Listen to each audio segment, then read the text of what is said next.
Claudia Allen, the esteemed Claudia. Welcome back to the podcast. Thank you so much for having me, Jeff. I'm so excited to be here.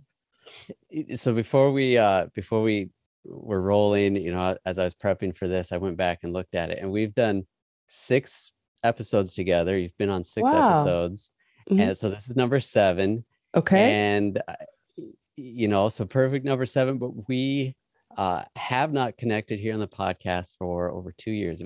About 2 years, September 2019. No, 2019. 3 years. Let me look it up.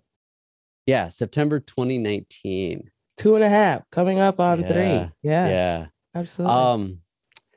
So it's been since episode 48. Episode 48 was the last one that you were on, and now we're in the 80s. So wow, yeah. We're past time to get you back. Yeah. So over that time, that's a good place for us to start. What have you been up to? I know from following you on social media and some of our interactions at Adventist Peace Fellowship, you've had, I've seen a number of changes that you've talked about, shared about. Give us a little update on what you've been doing. Sure. Well, probably early 2020, kind of as the pandemic was, really starting, I left my doctoral program. I was doing a PhD in English at the University of Maryland, College Park. And I think, I was in the thick of it when we first met, Jeff. And so I was, doing a lot of teaching and writing, and, that was the life that I was living. But, on the side, I would be going to a variety of community events, if it was town halls or marches, protests, meetings. I was really, and I wasn't necessarily participating, I wasn't speaking at any of this stuff or doing anything. I was really just going and kind of being in the audience. And I really kind of just developed a passion for community engagement and civic and social engagement in particular.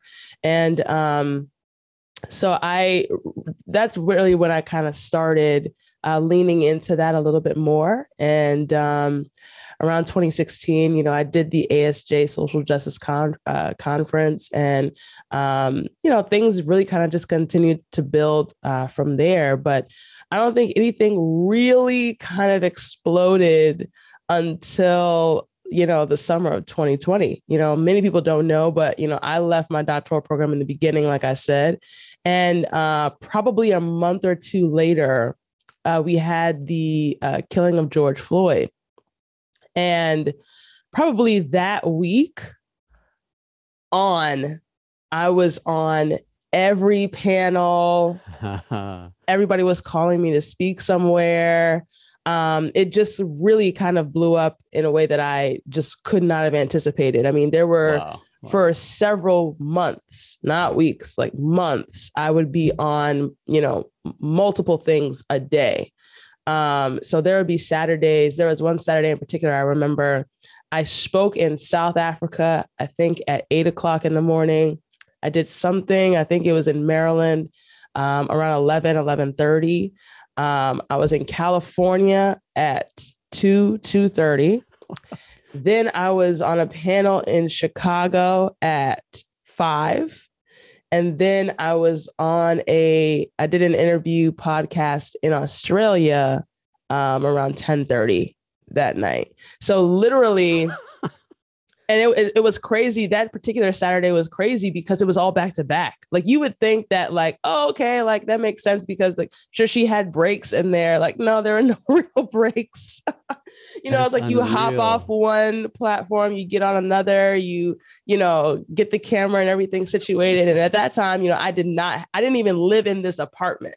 I was living somewhere else. I didn't have all the mics, all the equipment and everything. You're just kind of figuring it out. And it was really fast paced to the point where I didn't have a job.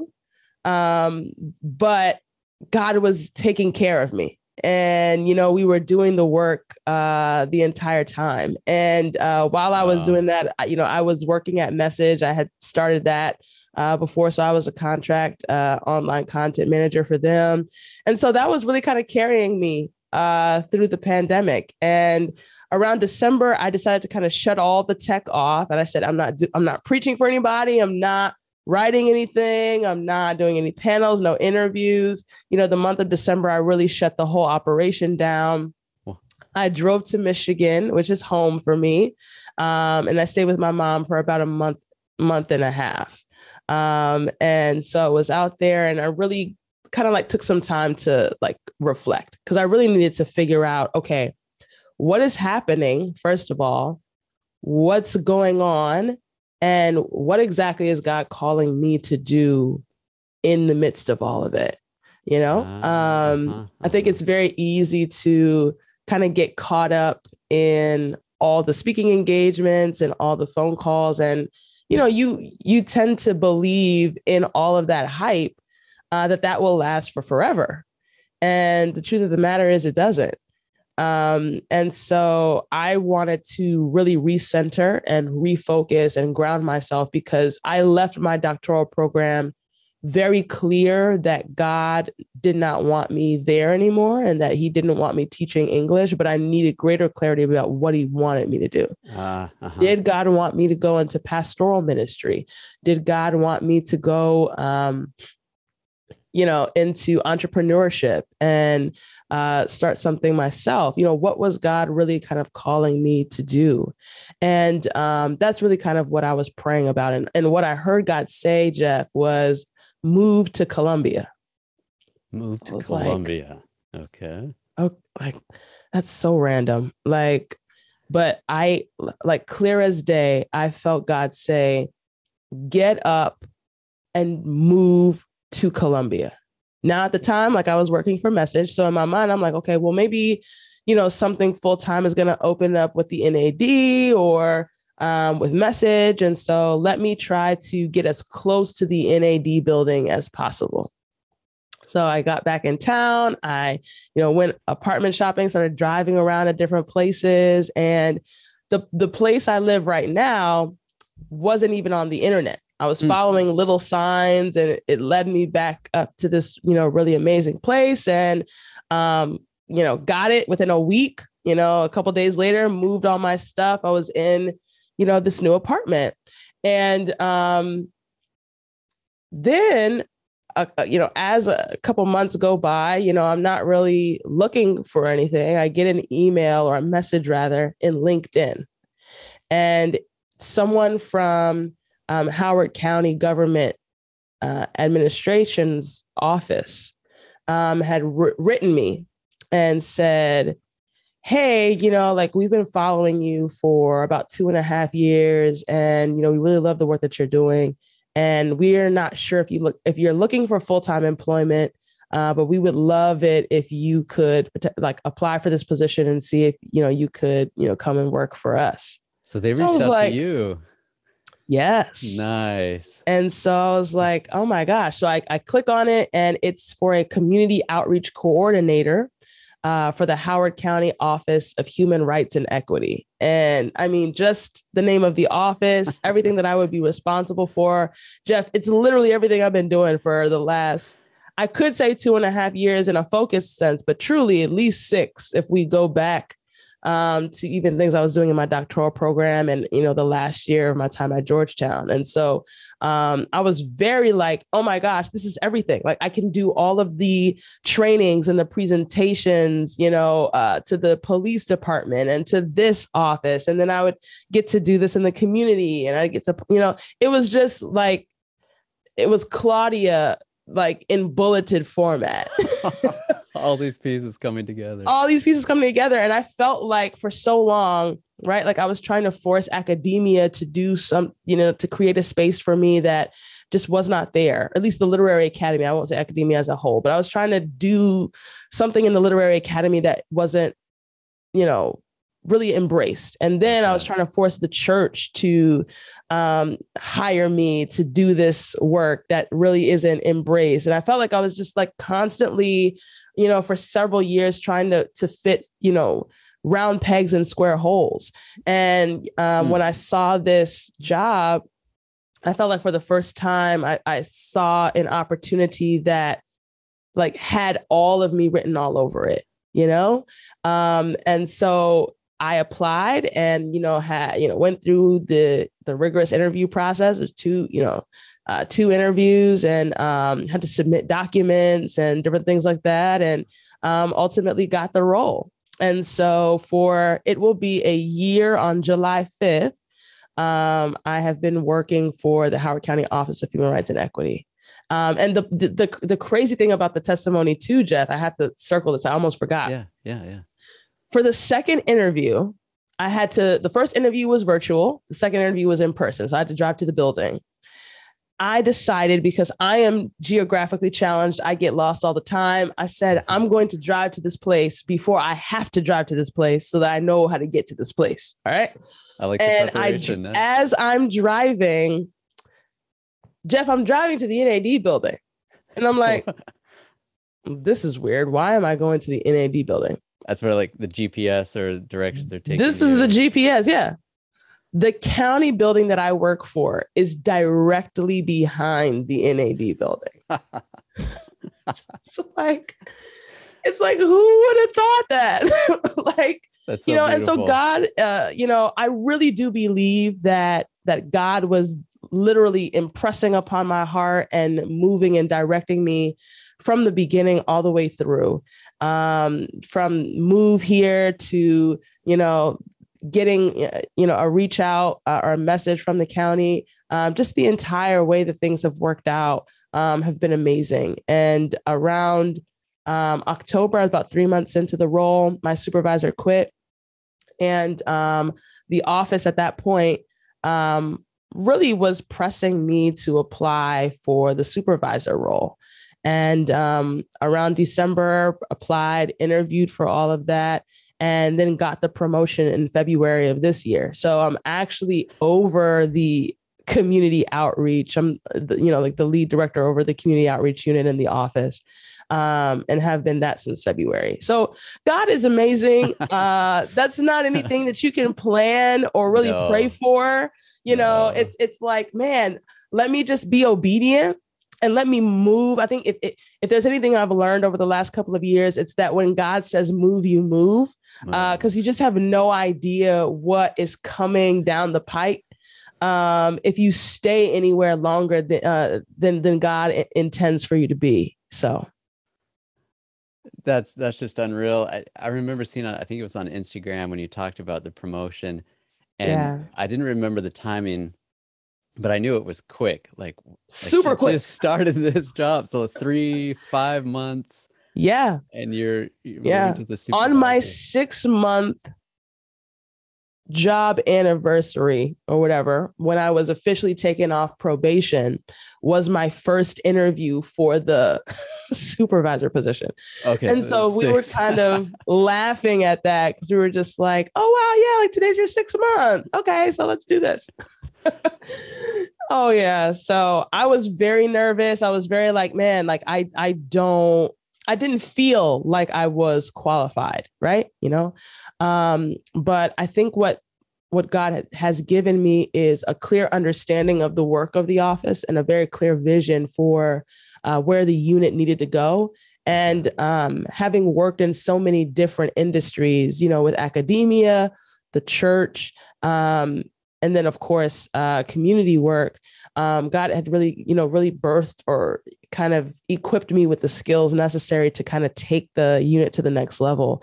And it's so interesting, God doesn't waste anything, all of your preparation, it's for a reason. And I don't regret having gone for my PhD in English. I don't think that was a waste of time. I think it was an absolutely necessary period to my life that is playing a really big role in why I'm where I am right now. That's so amazing. That's that whole series of things there. Yeah. I want to spend more time on that journey. Sure. And I'm just trying to think quickly if I want to go there. I also want to talk more about what you're doing with Howard County. Sure. Maybe just as a chronological, let's go back to the PhD program. Sure. So, and the theme that I'm thinking through here is discernment and following God in life's journey as we try and sort things out. In this story, in what you're sharing, it's directly about social justice and these themes. But no matter what journey people are on, like this theme just relates to, like, this is the broad Christian experience. So I want to dig into it because I know all of our listeners, it's Adventist Peace Fellowship, Adventist Peace Radio, like we are on the spiritual journey. So I want to dig into this discernment process and how you went about that and how you experienced it. And then we'll get into the social justice side of it. For sure. So I was really surprised to hear that you were leaving the PhD program. Anyone who spends any amount of time with you knows that you're a brilliant scholar. Thank you.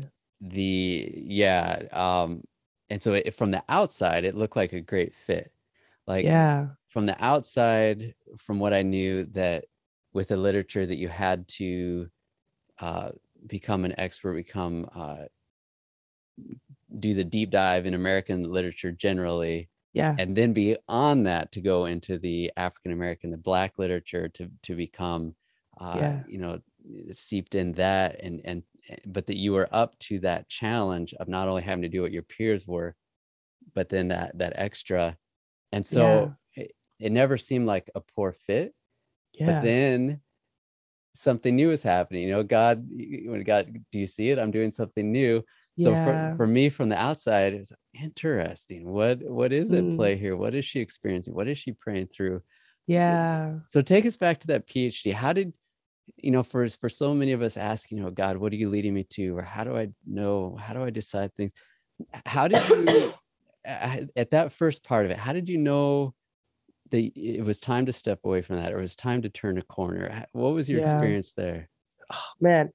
So, Jeff, I have been wanting to leave English departments since I graduated from Andrews. Little known fact. All right. Okay. I and even at Andrews, myself and Dr. Joseph Warren, some of your listeners might know him.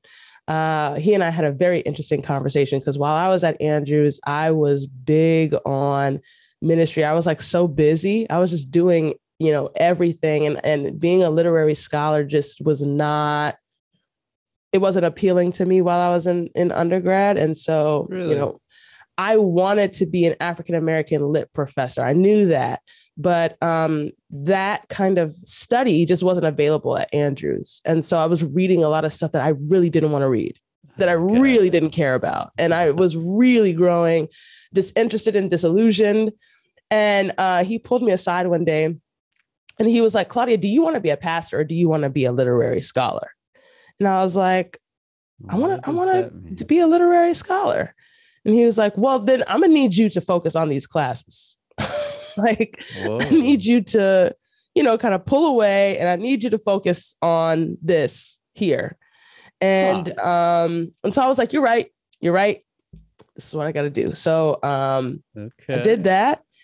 When I graduated, I was like, man, I don't want to read another, if I'm being quite honest with you, Jeff, I don't want to read another white book. I don't want to read another book by a white person a day in my life. If I read about Pip and his great expectations one more time, I am going to shoot somebody in the face. Okay. And so I applied to OSU's Masters of African American Studies. This was the goal. Did not get in. Not only did I not get in, they didn't tell me I didn't get in. And I'm telling you the short version of it. Okay. They didn't tell me I didn't get in until the middle of March.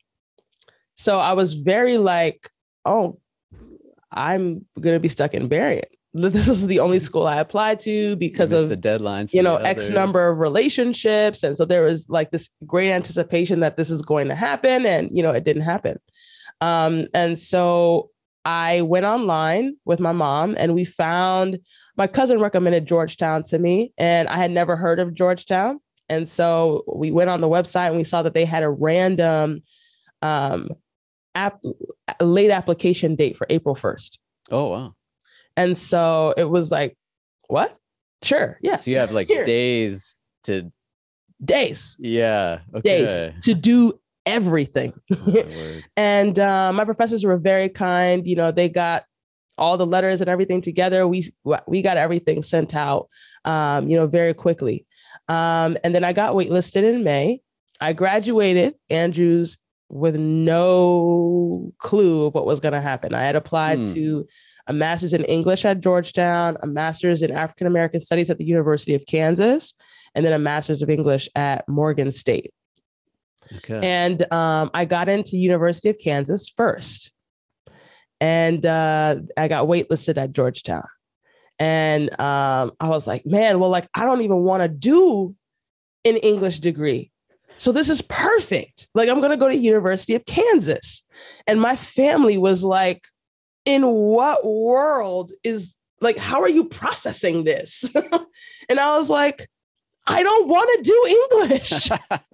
Like, when are y'all going to feel this in your spirit with me? I don't want to do this. And they're like, but you're perfect. And so then I got into Georgetown. And so then it was like, oh, it doesn't matter what you want to do. Like, Georgetown is this is pushing Ivy League institution. I mean, you could go study basket weaving. I don't care what you do. It's a degree from Georgetown. So that's what we're doing. And so, once we started looking up the school and everything, it was really like, oh, wow, like God really opened a door. Cause I mean, I think the acceptance rate is like 12%, something like that. Or Ohio State's acceptance rate was like 60. And so everyone's trying to figure out, how did you get into Georgetown and not get into Ohio State? And so I was really like, okay, well, if this is that kind of institution, and I really need to kind of take my country, small town self, to the big city of Washington, D.C. and just kind of make it happen. And I really do feel like that was the best decision. I got to Georgetown and it was everything I needed. It birthed within me that rigor, that scholarship, and it fine-tuned my writing and thinking in ways that, anyone that thinks I'm brilliant now, I really have to owe it to the professors that I had at Georgetown. And so I did develop a love for it. And I was like, man, like, this is okay. We're back on track. Okay. I do want to do this. I had forgotten, I let's try to be this literary scholar. Let's try to do this. And, again, trying to specialize in African-American literature and really look at, theology and religion in the text and, explicate all this out and wanting to attach or not attach, but see the correlation between theology and social politics in African-American fiction. And this was my work. And I was enjoying it. It was great. I loved it. I don't think that there was anything about it that I got to a place where I was like, I'm unhappy doing what I'm doing. Okay. It was just simply unfulfilling in my spirit, if I can say it like that. I wasn't mad. I wasn't aggravated. I wasn't annoyed. I wasn't having negative experiences from my professors. My spirit was grossly unsatisfied. And then, at the exact same time, I dealt with like some major family crises right in the middle of my doctoral program that really sent me into a deep depression.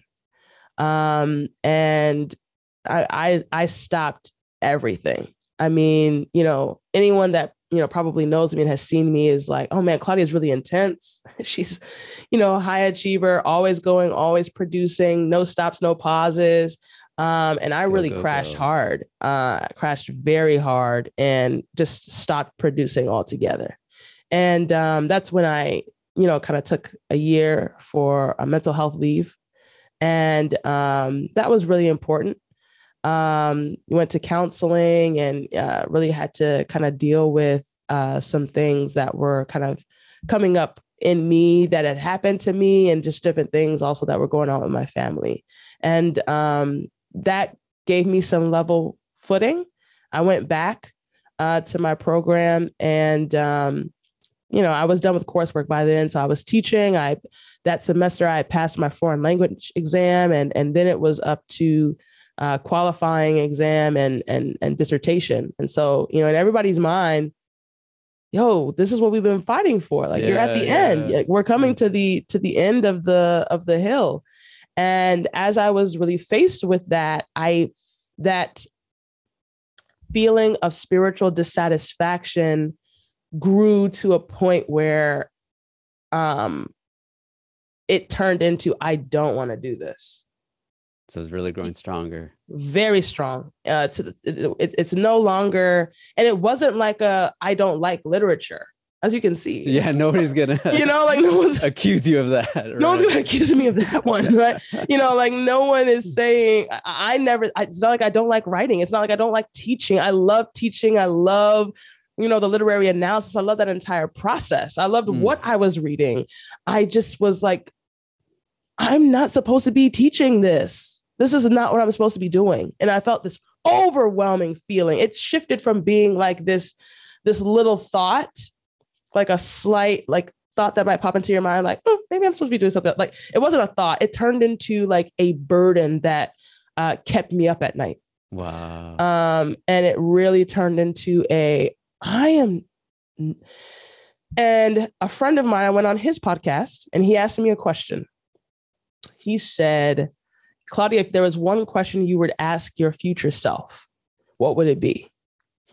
And this is in the pandemic at this point, or and I said, the only question I could think of was, are you happy? I was in my doctoral program. I was, in a relationship. I was in a lot of different things. And I was like, good things. I don't see my future self happy with this person, with this degree, with this career, with a lot of things. And that's when I said, let's kind of take our life back real quick. I had tried to leave my doctoral program several times. After the first year, I tried to leave. After the second year, I tried to leave. This was not just kind of like a flim. Like, I've been done for a while. But I did feel throughout that entire time, God saying, not yet. Not yet. Okay. And so I would really feel like, okay, man, I don't want to do this anymore. We're going to hightail it out of here.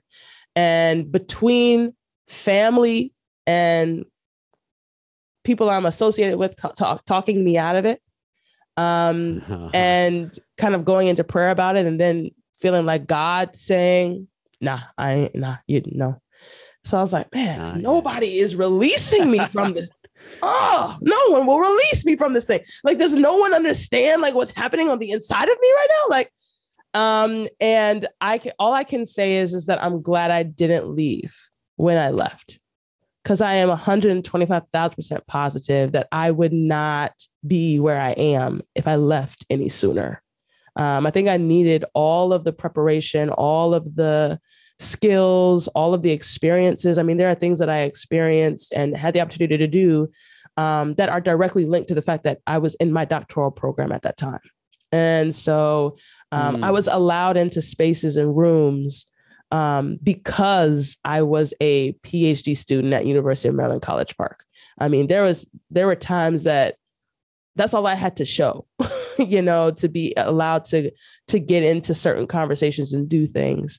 And so I recognized that God really needed my preparation in that vein.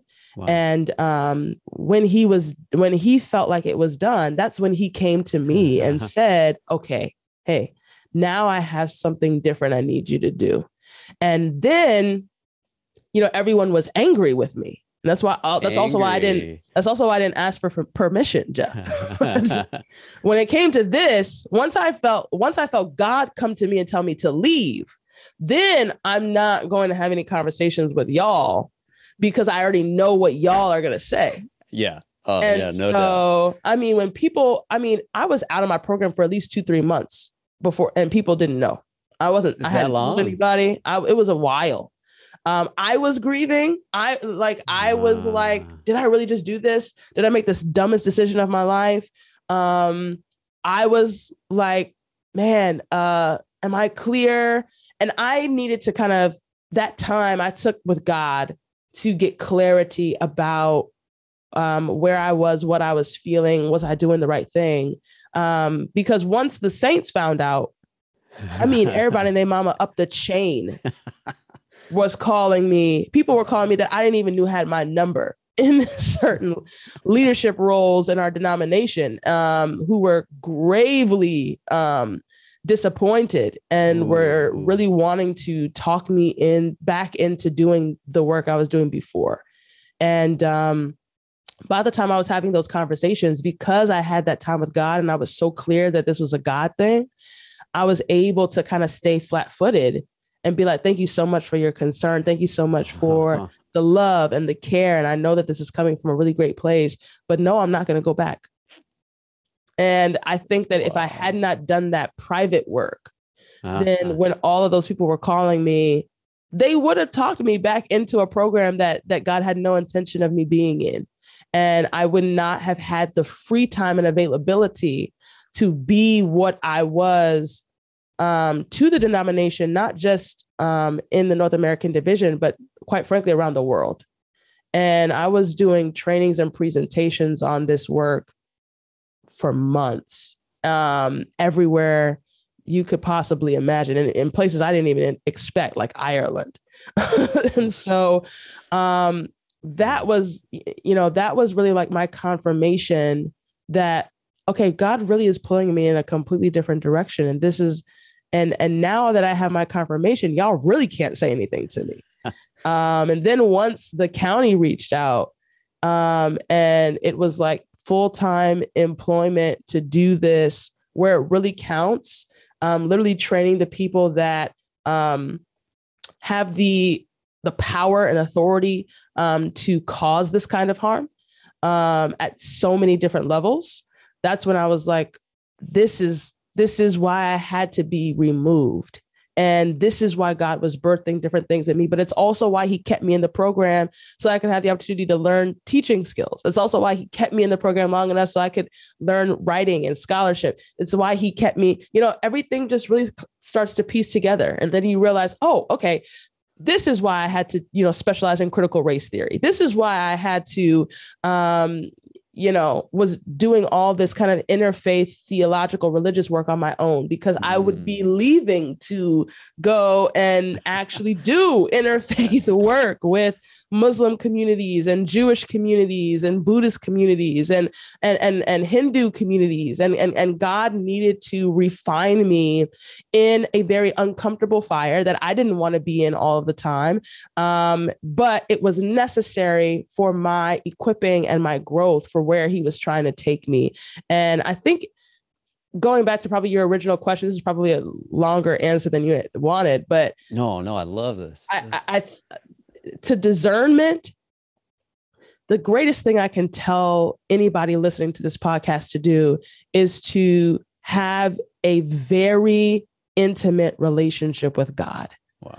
Like discernment the discernment that I have is not just a feeling. It's not a gut feeling. It's a very real, like, early in the morning, talking to the Lord in my prayer closet. This is what I'm thinking. Like, where are you leading? What are you doing? It's late nights laying there and, seeing something in vision, and God giving an idea or God giving language and explanation for what's happening in the world, and God providing solutions to particular social and civic problems. And when you're experiencing that, like in the day and in the night, and that's when it was like, okay, I see that God is doing something else and he's taking me somewhere else. And I just need to remain open to whatever it is that he's leading me to do, and be flexible and be willing to be like, okay, we have gone a particular route for 10 years and it's very difficult to switch out of something when you feel like you've invested so much of yourself in it. But I just feel like there's nothing greater than leaving something that you have humanly invested in and jumping into something that God has ordained, that God has opened up, that God has started. It makes sense of all of your human investment, even if that's not immediate, right? Like I didn't get that confirmation for a year, and that's okay. But it takes a lot of faith. It takes a lot of courage. It takes a lot of prayer, constant communion with God, making sure that, I'm on the journey, and being comfortable with being on the journey and not always pressed to arrive at the destination. That's so moving. And some themes I hear in there, is the waiting, the relationship and the waiting when we don't have answers. Yeah. It's self-awareness. You're listening to things happening in your mind. I'd say in your body, because we experience these things. Yeah. You're aware of this. I think of self-care, like taking that year off from the PhD. It was a year, I think, that when you paused it to think through, to process the depression you were feeling and the thoughts you're going through. I see self-care in that story. Yeah. I hear that deep relational piece that like essential to all of this, to be connected to God, to even sense when there is a leading, or this thing is not fulfilling me, or it's leaving something not quite there, not quite right. Okay, God, what's going on? What's to turn to God with that? I can say, the interview is not about me, but I can say that quickly the opposite about me, because I really felt God when I was doing my first master's, really felt God leading me to change. And I listened to the other voices, the other people, for that wisdom that made sense from their perspective, but not from where God was calling. And it took me several years to get a trajectory back where I felt like I was back in line with where God was leading me. Wow. And so as you're describing, solidifying, your foundation, what God is calling you to, okay, I know this between me and God, so I can listen to the other voices and know they care, but I don't have to bring it in. And that was really a place where I failed when I was at a similar, not the same, but a similar junction, Yeah. So I really it's hard. To that. It is very hard when you have a lot of people in your ear all the time. People you respect. People you respect, people are godly, people pray for you. Like they're not, it's not just lip service. Like there are people calling like, hey, I pray for you and your success. Yeah. I know that this is what God has for you because God told me, right? And it's difficult to discern, what is the voice of God? Is the voice of God the voice of my mother? Is the voice of God the voice of my pastor, the voice of a leader that I respect? Or is the voice, where is the voice of God? Is it in the word? Is it in my gut? Is it in my, where is it? And it takes a lot of intentional self-reflection and time alone to be able to sift through all that. And I don't think that if there was no pandemic, I would not have had the space to be able to do that. Interesting. That even God could use that as a time to pause and give some mental space, some bandwidth. Interesting. You mentioned one piece I want to earlier. I want to also ask you about, and obviously I'm asking really personal questions. That's okay though. Thinking through, what what we experience within ourselves and how we wisdom that we have, and then also being open to the wisdom around us, and how people, with the wise people around us, how do we listen to them? How do we bring that in and still be true to that voice that we hear in us? And so it's just interesting to hear your story now, after, watching you on Instagram or social media, and some of our interactions, and now to hear more of the story. Like, we just don't know what people are going through. Absolutely. We do, if we don't pause and ask and be a part of their lives, like, we don't know what they're thinking. We don't know what they're experiencing. Like for me on the outside, I looked at you in the PhD program, like, amazing. Like, she can shine here and thrive. And I don't like how the language I used earlier for describing like American literature, and then like that. Like, no, I get what you mean. Yeah.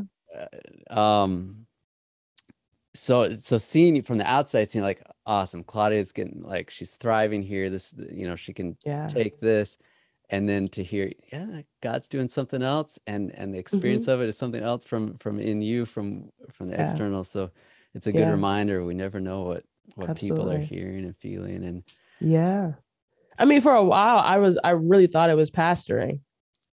I wondered. When I see you preaching a lot, I thought, I really thought God wanted me to be a pastor.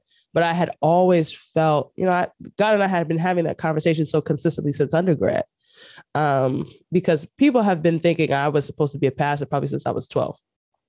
My mother and my family were completely against it. Okay. And so because of that, I have always been in conversations with God, like, so now you want me to, okay, no, okay, pastor, maybe not, okay, no problem. And I thought that, okay, this is, so I'm not academia, pastoring. That's what I was thinking, in the pandemic at first, because it was just so much preaching. It was like nonstop preaching. And I heard God really kind of tell me no to pastoring, in the traditional sense of, me kind of like going to get Andrews, get an MDiv, get an Adventist church, and kind of be in that. I think God has called me to pastor for sure. I have a pastor's heart, and I care about people. I care about their intellectual and their spiritual and their theological growth. I care about that kind of stuff deeply. But I think that God doesn't want me to have a traditional church in that sense. And God's been really clear that he really wants me to impact communities in the civic sense, and impact people in that capacity. But he also has been extremely clear that I have called you to preach. So, do not get so busy doing these things that ministry is now no longer an option or a priority. Preaching is two sides to this call. There's two sides to the call. Like, God's been very clear that I have called you to something spiritual, to something kingdom minded. And I've also called you to impact the earth. And so you have to operate within this prophetic call. And I'm very clear that it is prophetic. So that was the word going through my mind too. So I am very uncomfortable saying I'm a prophet. You know what I mean? I'm not going to say that. But I do feel like there's a very real prophetic call on my life. And that's really what I'm trying to walk in. And I think that that's what has made it clear as to why I'm not in traditional pastoral ministry. I think I get the sense of what you're saying of the prophetic call, but maybe break that down a little more, or describe that a little more. Yeah. I think one of the greatest examples of the prophets that I love the most is Daniel.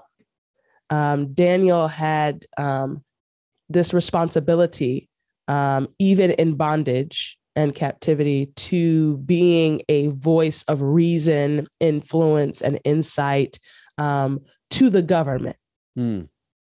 Full stop. the government, kings, principalities, leaders, dignitaries, Empire. Empire.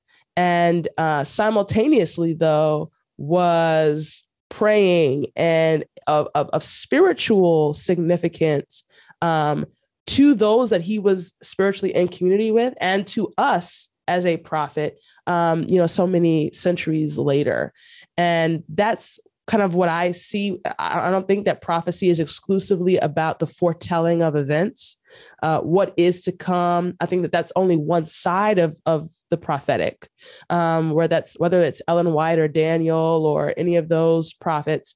I think that the prophetic call that God has given me is that of holding up the standard, holding people in power accountable, and whether that is doing that with leaders and dignitaries and principalities in government, or if that is within the church. I think that's the call that God has placed on my life. And that's what I am very intentional and strategic about figuring out how to continue to walk in. And I just know that I cannot walk in that kind of a tradition as a local church pastor, at least particularly in regards to kind of influencing and challenging our religious structure. I think that local church pastors absolutely have the ability and the power to make change and influence in government. But even then, it's as a resident or as a constituent, not necessarily as a hired individual where they are looking to you specifically for certain things. So very different social situation or social yeah. Interesting. So I'm mindful of the time because I know you are heading to a Juneteenth event here in just a couple of minutes, and then you're flying to Called, where you'll be hosting a panel. Yeah. I had a list of, what was it, like 8 or something questions. We're still on question 1, I think. What? And but I feel my bad. No. So I feel no pressure, and this is what because I know you and I can connect again, and so Sure. I want to get deep into this, and knowing that we still have time to get deep into the other, because I'm not done asking. Like, as we're talking, I have some more questions on this part. Yeah. So I'm not rushing us at all into the other. I just think it's such important themes, and your lived experience and your wisdom speaking to questions that I think all of us ask in our lives at different times. And so instead of this episode being this journey as well as some of the other pieces, I like sitting with this. So no worries. So that time that you spent, I think that you said at home, you leave Georgetown. So if I'm remembering how you said this, it was essentially like, okay, God, I know not that now. You had me there for a while, but now that chapter's done. I feel called away, but now what to? That time of pondering, that time of discernment, I know the answer. Like, I know this door is closed, but now what door is opening? How did you go about that period? How were you listening to God in that time? Or how were you, like, because you mentioned like hearing from God, like I think you said move to Columbia.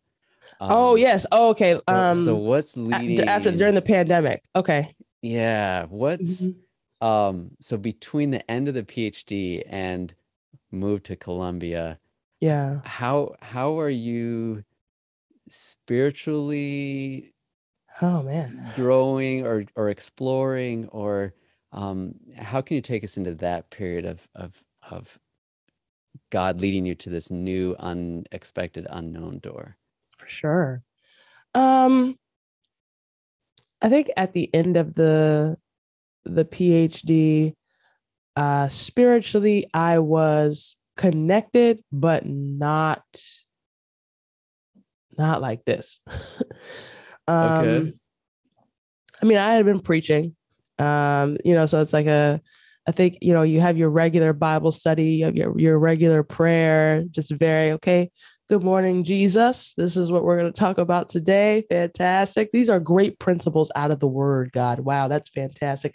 Lord, apply that in my life. That's so beautiful. Thank you so much, Holy Spirit. You go out about your day, right? That's kind of where my spirituality was. It was communion with God and seeking the scriptures for principles and lifestyle, and asking the Holy Spirit to make whatever interpretations he showed me very relevant in my everyday life, in my character. That's that's where my spirituality was. It was in the pandemic, after leaving my program, where the conversations began to shift more to me talking to God about my identity.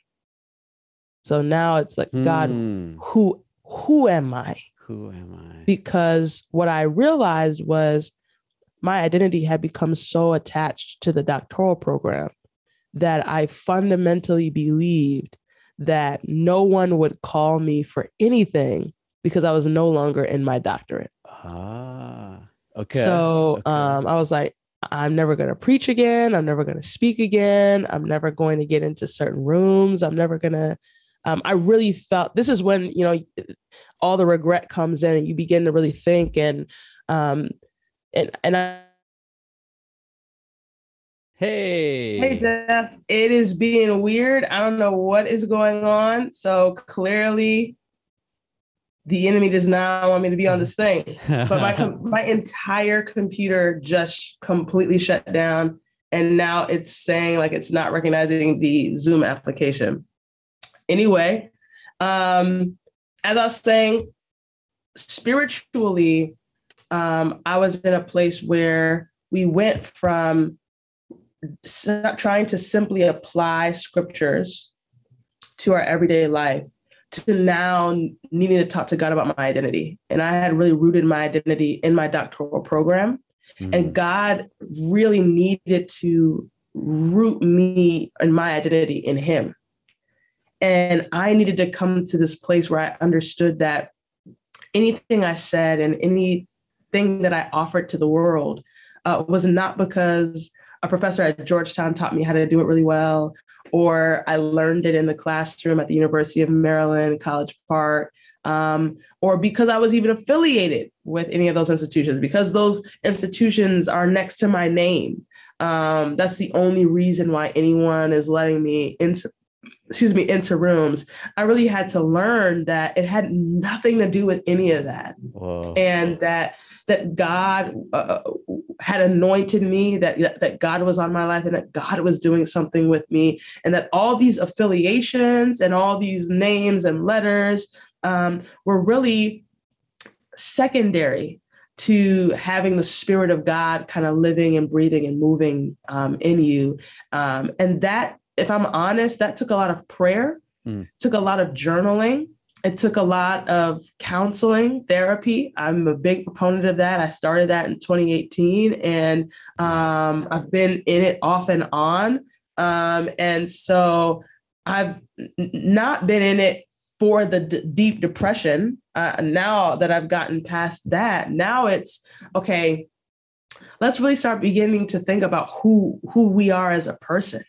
How do we operate? Why do we operate the way that we operate? What are the things that that make your heart, burn, or that you feel called to? And I think marrying really good therapy with really good spiritual practices is the answer to coming to a deep understanding of the self. And a deep understanding of how God is operating within your life, and you got to have both, I know we've been sharing, I've probably been sharing, very honestly, but, in therapy, I came to kind of realize I've got a little bit of anxiety. Like I am and I always thought anxiety was like, a person is always worried. Okay. And that's not necessarily anxiety. My anxiety kind of manifests in the sense that my brain doesn't shut off. So at night, it's constant ideas, it's constant theory, it's constant concepts, it's constant ideas. It's just always going, it's always running. And when you marry that with having a more extroverted personality and being a social butterfly, I'm always stimulated, if that's the best way to put it. Okay. And one of the things that I learned, probably I'd say last year, kind of in preparation to transition from kind of self-employment into working with the county, I was with a therapist. And one thing I started doing is every single day when I come home, I sit in the dark. Now, some people might not need this, but I'm so high wired that I have to sit in darkness and silence for extended periods of time to calm down. Let things come back down. Let things come back. Sympathetic nervous system. Yeah. Okay. That's how I figured out how to quiet this.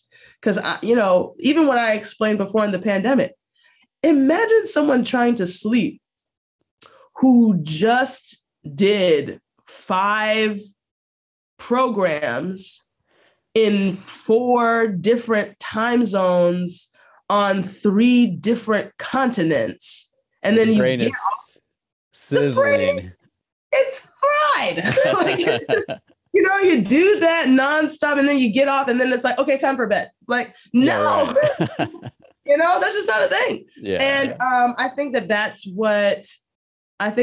in terms of spirituality, that was a shift that I made. And in making that spiritual shift towards my identity, I also began doing some more emotional, psychological work as well. And that was really helpful for discernment and hearing God and understanding myself and choosing yourself first, okay. Because if I don't understand this the way that I need to, then I'm actually not going to be of any real service to anybody. Because I'll ever be in flux. I'll ever be in a state of moving based on your approval, moving based on your criticism, moving because something is hot and hype right now, because somebody got shot. And so I'm going to change everything and go in this direction because of what happened here. You have to kind of find what's the principle, what's the water-like thing that keeps you grounded, where everything is centered on this one thing. And I think that that's God. It's not God for everybody, but it's God for me. And I think if anyone wants to really be focused and clear about their life's purpose and about who they are and have the ability to do that in a healthy way, then you've got to have God be your center and then get some real spiritual habits, real spiritual habits of journaling and prayer and meditation and fasting and real spiritual habits. And then you partner those spiritual habits with real psychological tools that help you make sense of you. That's the only way that you can do it. I love that, bringing those 2 together. That's wow. That's where we need to wrap it up because we are 2 minutes over. I know you got to run. You got a big event. So listeners, this is a theme that's really important to me, the spiritual foundations that then enable and empower social action. And so I think it's just so critical. I did an interview with Karen Kotowski several years ago. Just really enjoyed listening to her and learning from her. And part of it was her time, her years of prayer that led to her having the ministry and having the impact that she did. And so it's so important to me. So we'll call that a day, but listeners, this is what I have on my list. And so we really got through 2 of the questions. So listeners, this is why I want to connect with Claudia again, because I want to hear more about your work at the Howard County Office of Human Rights and Equity, both more about what you're doing, and then what are the teaching points? Like, what can we gain? What are you teaching others? So what can we hear from, how can we learn those things from you too? Obviously just little bits, but want to get into some of that content. I want to talk to you about your certificate in promoting racial equity in the workplace. I want to talk with you about your certificate in theology and racialized policing. I want to, I think each one of those certificates could be its own episode. And then 3 different books, your contribution to Preaching Black Lives Matter and to A House on Fire, Why Anti-Racism is an Adventist Imperative. We've got to talk about those. And I want to ask about Activate, Finding the Savior in Social Justice. So listeners, there's a lot to cover. Yeah. Another time. Absolutely. Claudia, thank you so much. You're so welcome, Jeff. I really have appreciated this conversation. Thank you so much for having me. And I can't wait to continue and finish it. Looking forward to it. Wow.